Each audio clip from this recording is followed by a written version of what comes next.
Okay, this is going to be a recap of the Ring of Honor Pure Wrestling tournament. The finals are finally over. We have a new Pure Wrestling champion, and the tournament as a whole, man, it was great. It was definitely something different. I thought Ring of Honor did a beautiful job of adapting to the environment, to adapting to what they were limited to, and they definitely provided an alternative to what's going on television right now. This was definitely something that I think worked without fans, and it really reminded me of Apollo Creed's Rocky III speech to Rocky after he lost the fight. He's like, Rock, you lost your edge, and to get it back is to go back to the beginning. You know what I mean? I have the tiger, man, the edge.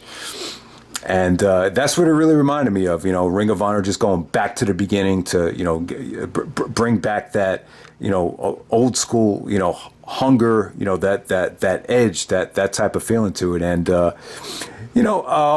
I will say this about the tournament, though. It was more steak than sizzle. I don't see this appealing to, every single wrestling fan in America or every single wrestling fan around the world. It just had more of a vintage, raw, old school wrestling feeling. People that are into the fundamentals. It really. I wouldn't go into this tournament expecting mind-blowing high spots, roller coaster rides of matches, amazing near falls. It was just good, solid, pure wrestling throughout the whole thing. And I would definitely say that when I look back on this tournament, the probably the highlight of the tournament was the first round. Because of the video package, the video packages, you really got to know a lot of the wrestlers. You had guys like Lethal, who is very well documented, and then even some of the guys you didn't know, like they were just really well done. And I would definitely say, looking back on it, that was probably the highlight of the actual tournament. I actually reviewed the first round of it, so there's no reason to go back and review those matches. But when I look back at the tournament, probably the best thing about the whole tournament was the very first night of it. You had Lethal versus Castle, and then also on that show, I think you had Gresham versus Yuta. I would say back to back. Those were probably the best matches of the tournament. But we get to this, so let me just jump to the second round right here. Jonathan Gresham took on Matt Seidel. Honestly, I don't really feel a lot better about Seidel coming out of this tournament, especially, I saw him in AEW take on Eddie Kingston. So I don't know exactly where Seidel is right now. I really don't. I really would say he's probably declined more than anything. But he had a good match against Jonathan Gresham. But Gresham was definitely the star of that match. I mean, that finish was brutal. It was just something to see. Basically, Gresham does a surfboard, and then at the same time, as he's doing the surfboard, he puts Seidel in a submission. So yeah, I mean, you really got. This was just a great showcase for Jonathan Gresham, but we'll talk more about him later. Another match in the second round, you had Josh Woods actually taking on PJ Black. Out of all the second round matches, really not a lot to say about this match. I thought Josh Woods had a really good showing in this tournament. Just a lot of good grappling here.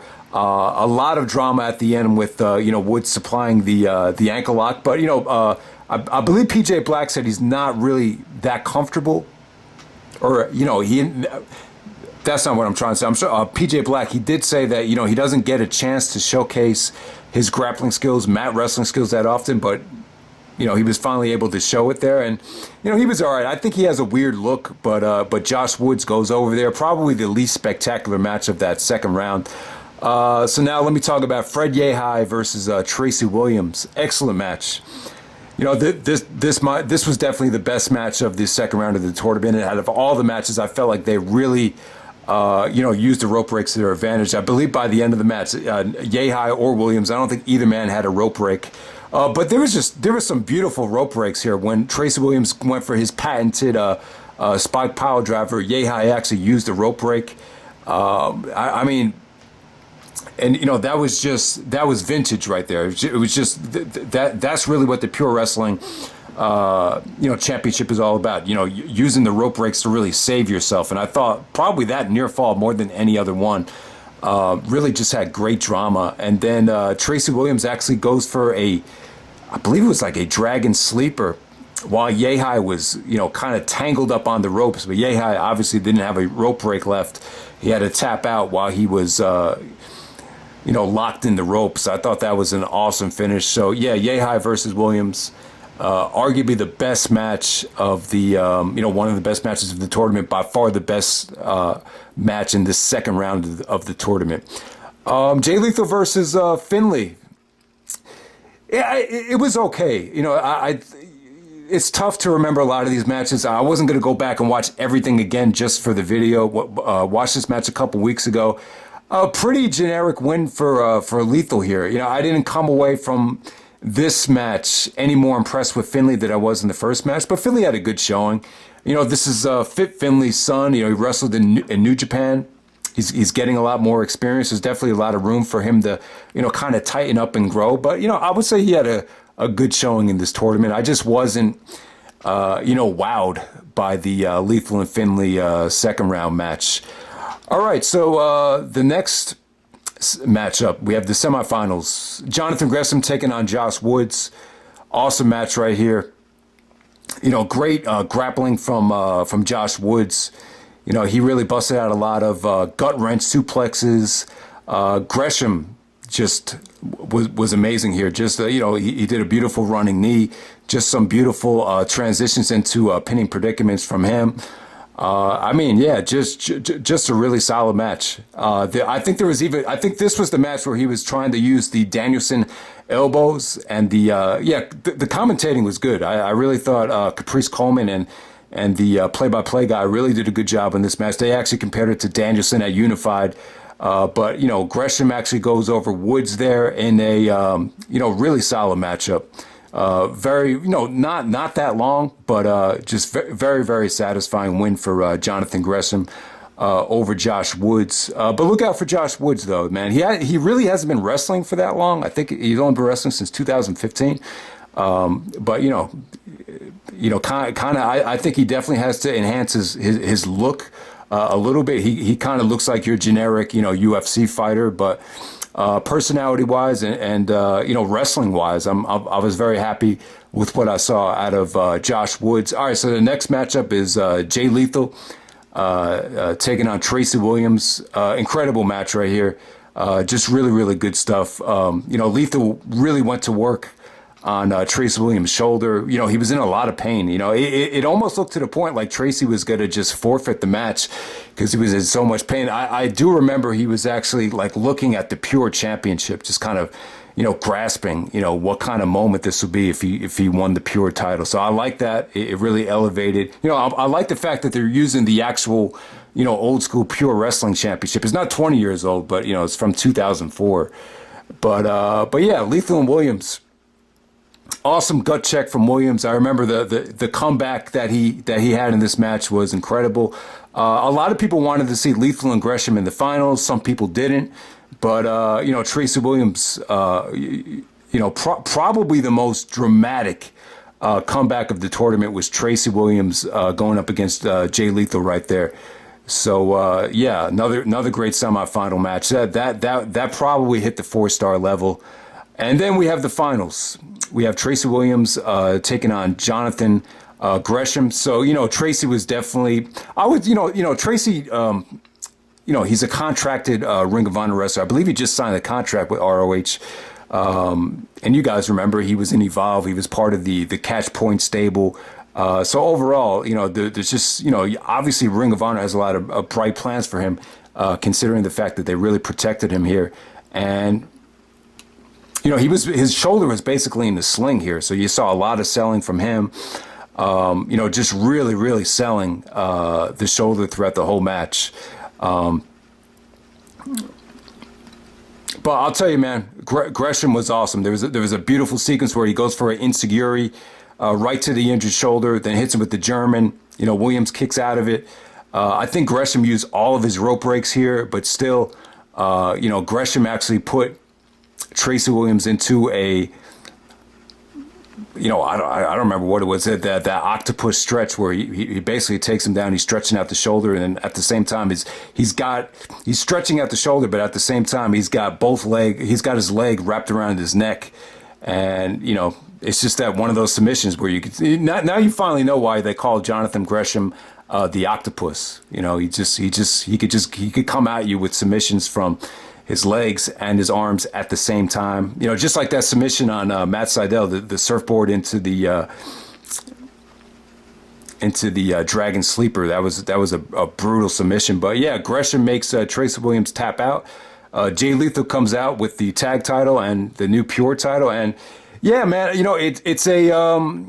it was a great moment for Jonathan Gresham. This is a guy that's been on the indies for a long time. I mean, the first time I saw Gresham, he was kind of like the extra man from the Osirian portal. And, I have my friend Vincent, who doesn't really watch wrestling. He's like 50 years old, my friend. And I remember one time he said, I finally saw some of that Ring of Honor you were doing YouTube videos about. I saw Jonathan Gresham versus so-and-so. So, I've known Gresham has been, making a name for himself over the last couple of years. But yeah, man, the guy he's incredible. He's pretty much as big as Muggsy Bogues. Muggsy Bogues is like the smallest NBA player of all time. It's like only 5'3". So I think Gresham's like 5'4". But he's like a little pit bull though. Just the way he was attacking Tracy Williams there with that spear. He could just bust that spear out of nowhere. He's so him being small actually works to his advantage because he could get that low center of gravity where he could just shoot at you like a missile with that spear. Some of the strikes to Williams where he was hitting the ropes hard, just going for these strikes and, trying to pin him right away. So this was definitely a war, this finals here between Gresham and Williams. But yeah, Jonathan Gresham, he's a hell of a talent, very well versed in submissions, a hell of an athlete. I can't say enough about him. I'm really happy for him. Happy for Ring of Honor. This was definitely a success.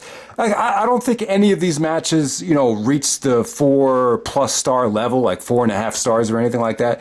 Like none of these matches like went into overkill mode. I just feel like from top to this tournament from top to bottom was just solid as hell. It was just very well done. Like in terms of if you want to learn. If anyone's out there trying to become a wrestler, if you want to know like learn the fundamentals, like this was definitely something to see, man. Just definitely good stuff. And like I said, if you were unfamiliar with any of these guys, if you watched the first round of the tournament, the introductions and the presentation was just very well done, obviously. But when I look back at the tournament, man, I have to say. I think Gresham and Yuta, probably stole the show in the first round. Out of all the second round matches, Fred Yehi, Tracy Williams, that was definitely the best match of the second round. I would definitely say Jay Lethal and Tracy Williams, probably the better of the semifinal matches. And then Tracy Williams and Jonathan Gresham, the finals right there. It's probably a soft 4 stars. I would definitely say that. They really tried to tell more of a story of Williams just had nothing left, like the shoulder just gave out. Gresham basically won this tournament in somewhat of a dominating fashion. I would definitely say that. So yeah, man. So that's pretty much it. I would definitely say top 5 matches of the tournament. Jay Lethal and Dalton Castle as well. I would definitely put that in the top 5 along with the matches I just mentioned. But let me give you my pick for best match of the tournament. Man, it's tough to say. You know what? I'm gonna have to go with Fred Yehi, Tracy Williams. Just barely. I'll probably say that was the best match of the tournament. Yeah, Yehi had a great showing. Yehi is very stocky, but at the same time, could definitely go on the mat. Very athletic, very well versed.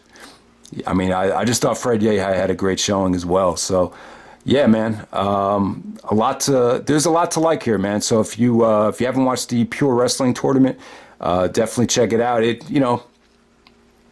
I like the fact that they were very open. They did talk about how this company had lost its prestige, lost its honor, and now they're in the midst of getting it back. So, whosever decision this was, definitely a thumbs up. Great job. And yeah, man. So I'm not saying I'm going to be watching Ring of Honor television every single week, but I'll keep an eye on it. If any of you guys want to come on here and recommend matches throughout the rest of the year to check out in the comment section, then yeah, just let everyone know if there's anything really worth seeing. But yeah, I think Ring of Honor's definitely got a bright future. I mean, it's not not the most spectacular environment in the world right now.